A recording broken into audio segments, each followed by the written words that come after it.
welcome the Rockstar DMC!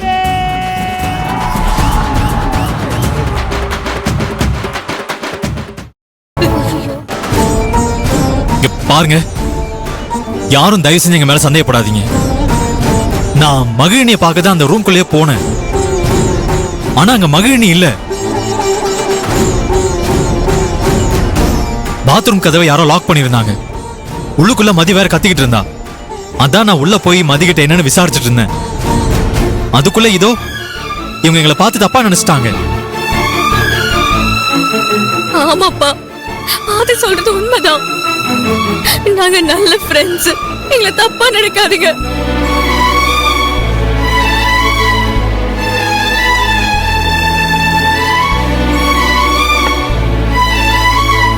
கேட்டீங்களா? இவன் மேல எந்த தப்பும் இல்ல சம்பந்தி. நீங்க தான் அவளை தப்பா புரிஞ்சுக்கிட்டீங்க. என் பொண்ணு தப்பு பண்ண மாட்டாங்க. எல்லாரும் முன்னாடியும் தப்பா பேசாதீங்க. மதி சொல்றது உண்மைதான்.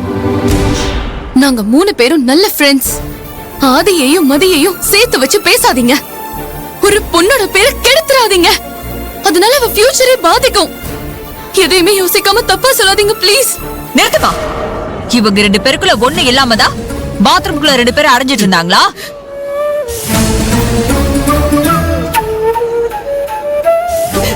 உள்ள இருந்துகிட்டு இவ என்ன கைவிடாதன்னு சொல்லிட்டு இருக்கா. இவன் நான் உன்னை காப்பாத்துறேன்னு சொல்லிட்டு இருக்கான். இதை எல்லாத்தையும் நேரா கேட்டோம். இதுங்களுக்குள்ள எதுவும் இல்லைன்னு நான் நினைக்கணுமா?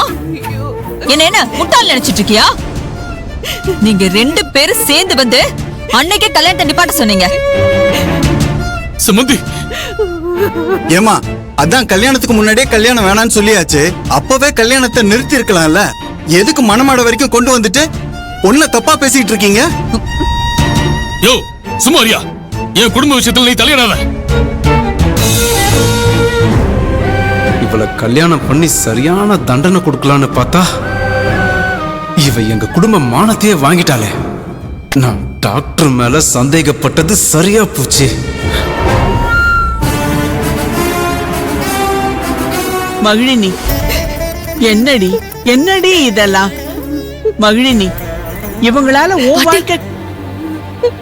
சும்மா இருங்க பாட்டி. டேய் தம்பி, என்னடா இவங்க பாட்டு பேசினாங்க, நீயும் பார்த்துட்டு சும்மா நிக்கிற? டேய் இவங்களாம் கிடக்குறாங்க, நீ வாடா போலாம். அண்ணே இருண்ணே. யோ, அதான் கையும் களவுமா பிடிச்சிட்டாங்கல்ல, அப்புறம் என்ன அவன் தம்பிக்கு வக்காலத்து வாங்கிட்டு இருக்க? எங்க வீட்டு கல்யாணத்துல வந்து எங்களை அசிங்கப்படுத்திட்டு எங்க கிட்டே சண்டைக்கு வருவியா? இவனுக்கு நீ உடனே எங்களுக்கு தெரியா? நீ அவனு சேர்ந்துதான் அந்த கல்யாணத்தை நிறுத்தணும்னு பேசிட்டு இருந்தீங்க. எல்லாம் கேட்டுட்டு தான் இருந்தோம். ஐயே அச்சிப்ப